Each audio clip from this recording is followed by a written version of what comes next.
Olá, mais uma semana, mais um Info Monday, um programa que antecipa algumas informações essenciais para a sua segunda-feira. Hoje o Ricardo começa falando com algumas aparentes boas notícias que a gente tem no combate ao novo coronavírus. Diz aí, Ricardo. É isso aí, Paula. Finalmente temos algumas boas notícias para dar a respeito do coronavírus. Conforme o número de casos e também o número de mortes vai se desacelerando na Europa, alguns países já estão aos poucos vendo como reabrir suas economias depois desse período de quarentena. A Dinamarca já reabriu escolas e a Itália já está abrindo aos poucos alguns tipos de negócio, como por exemplo livrarias, papelarias e lojas de roupas infantis. Os Estados Unidos e a Alemanha também já apresentaram diretrizes de como vai ser a saída desse período de isolamento social. Claro que os Estados Unidos ainda vão demorar um pouco, porque eles estão enfrentando o pico da pandemia de coronavírus por lá, mas o presidente americano Donald Trump já estabeleceu quais os critérios para saber se em um determinado estado a pandemia está se desacelerando, o número de contágios está diminuindo e como que aos poucos esses estados podem ir voltando a normalizar os seus negócios, os seus comércios, enfim, a economia local. Claro que isso é uma boa notícia, porque com a economia parada há muito desemprego e isso também tem muito impacto nos mercados. Também é importante ficar de olho no desenvolvimento de tratamentos para o coronavírus, né? A grande biofarmacêutica Gilead tem aquele seu medicamento Remdesivir que tem apresentado resultados bastante promissores no tratamento de pacientes com coronavírus. É claro que a gente deve ficar com bastante cautela, porque sabemos que o período de testes de um remédio é bastante longo, bastante complicado e não existe ainda uma cura específica para o coronavírus. Porém, todos esses medicamentos que surgem e que têm resultados promissores acabam trazendo um otimismo para o mercado, algum tipo de esperança a respeito de finalmente conseguirmos combater e vencer essa pandemia. A Mari agora vai falar um pouco sobre como os economistas têm revisado suas expectativas a respeito de diversos indicadores por conta dessa crise do coronavírus. Pois é, Ricardo. Com o mercado estimando cada vez mais um forte impacto da crise por conta do coronavírus, cada vez mais economistas estão estimando, enxergando um cenário de estabilidade para a Selic.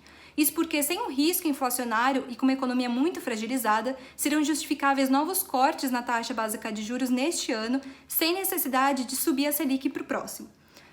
Inclusive, o mercado já vem ajustando, revisando suas projeções no relatório Focus do Banco Central, embora o último, o mais recente, ainda aponte para uma aposta de alta da Selic em 2021. Por conta desse cenário, enfim, ainda muito incerto, a gente não sabe como que vão ser os próximos passos do Banco Central, da reunião do Copom. Há quem aproveite e diga que há oportunidades no mercado de juros. É o caso, por exemplo, do Rodrigo Azevedo, que é o gestor da Ibiúna. Ele participou de uma live aqui no InfoMoney e ele contou que, por não ver uma perspectiva de alta para a Selic no próximo ano, ele vê oportunidades para investir hoje no mercado de juros de curto prazo.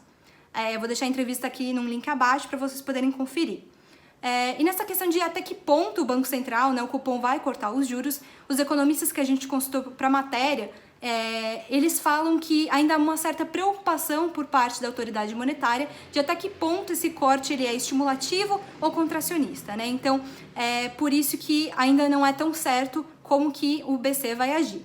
A matéria sai nos próximos dias, então você pode ficar ligado aí. Para falar um pouco da agenda política, o que está acontecendo lá em Brasília, eu vou chamar o Marcos. Fala, Marcos. Pois é, e na política, nessa sexta-feira, assumiu o Ministério da Saúde Nelson Teich, o oncologista que já tinha sido assessor de campanha informal de campanha do presidente Bolsonaro em assuntos relativos à saúde, assume a pasta no lugar de Luiz Henrique Mandetta, que vinha tendo conflitos com o presidente. No centro dessas disputas entre o Nelson Mandetta e o presidente Jair Bolsonaro estavam, primeiro, a questão do isolamento social, é uma política que tem sido adotada pelos estados e municípios para enfrentar a crise, e o presidente é bastante crítico à forma como vem sendo conduzido isso, e o próprio uso do medicamento hidroxicloroquina no tratamento de casos de infectados pela doença. O ministro o ex-ministro agora, era um pouco mais resistente, já que apontava que não havia indícios suficientes da eficácia desse medicamento a despeito dos efeitos colaterais que ele tinha. A expectativa agora é saber, a importância agora é ver qual que vai ser a orientação da nova pasta comandada pelo ministro agora Nelson Teich, já que existe essa pressão do presidente por mudanças no que diz respeito à orientação da pasta no enfrentamento do coronavírus, principalmente na questão das medidas de isolamento social. Antes de assumir o ministério, o Teich chegou a escrever artigo defendendo as políticas de isolamento social, o que gera um pouco de dúvida sobre como que ele vai realizar os movimentos e como que vão se dar a relação com as expectativas do presidente Jair Bolsonaro em meio a essa nova situação, esse novo quadro. Isso vai ter que ser monitorado para ver, de fato, o que muda com essa nova gestão na pasta. Além disso, também outro assunto a se monitorar é o enfrentamento entre o presidente Jair Bolsonaro e o presidente da Câmara dos Deputados, Rodrigo Maia. Na quinta-feira, em entrevista à CNN, o presidente Jair Bolsonaro insinuou que Maia estava conspirando contra o seu governo e disse que o deputado estava fazendo um péssimo trabalho no enfrentamento ao coronavírus. A referência era principalmente a um projeto de lei complementar que foi aprovado pelo plenário da Câmara dos Deputados, que dava auxílio aos governadores e prefeitos nessa crise. O auxílio consiste principalmente em a União garantir toda a compensação por queda de arrecadação com ICMS, no caso dos governos estaduais, e ISS nas prefeituras.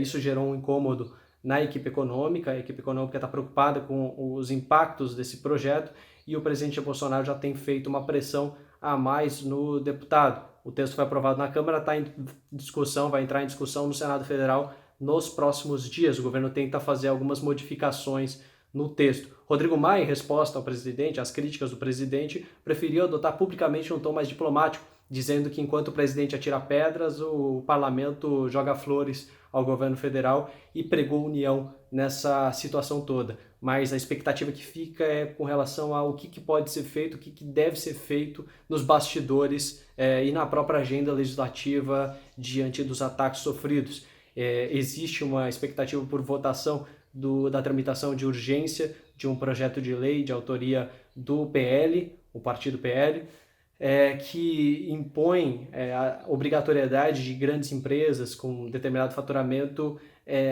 sejam obrigadas a doar, a fazer um empréstimo compulsório durante essa crise para o enfrentamento do coronavírus. Essa medida é muito mal vista pela equipe econômica, mas pode ganhar força no parlamento. Se ela for pautada em plenário, ela pode ter muito apoio dos deputados e avançar. Essa é uma preocupação da equipe econômica e isso pode prosperar nos próximos dias. Além disso, de pauta também temos a tramitação de algumas medidas provisórias na Câmara dos Deputados, como é o caso da MP 936, que flexibiliza contratos de trabalho, que a gente já falou um pouco em outros programas do InfoMonday. Além disso, o Senado Federal discute a própria questão dos auxílios aos estados e a Câmara tem que voltar a discutir a PEC do orçamento de guerra, que foi aprovado no Senado Federal, mas teve modificações. Então o texto volta a ser discutido pelos deputados. As modificações consistem principalmente na extinção de um conselho consultivo que tinha sido criado, um comitê de crise, para avaliar as ações do governo, que foi extinto pelo relator, o senador Antônio Anastasia, e a questão do Banco Central, da atuação do Banco Central nessa crise.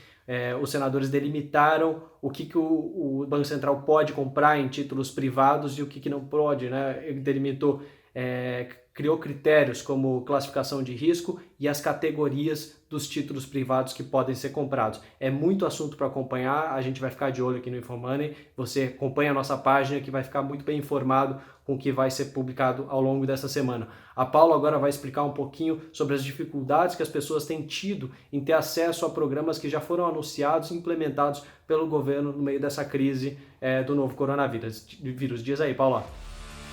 E clientes de grandes bancos estão relatando dificuldades em conseguir acesso ao que foi anunciado aí como uma forma de atenuar os efeitos econômicos da doença no país. Muitos clientes que falaram com o InfoMoney e que o InfoMoney recebeu relatos dizem que não conseguem conversar com o atendimento dos maiores bancos do país sobre postergação de dívidas, por exemplo, e de financiamentos, tanto imobiliário quanto de automóveis. Todas essas medidas foram anunciadas pelos grandes bancos, mas os clientes dizem que o atendimento não está preparado, que passam horas esperando respostas e que não conseguem realmente acessar essas medidas. Os bancos dizem que já estão treinando os funcionários para conseguir atender de fato esses clientes, mas enquanto isso o dinheiro de muita gente vai acabando.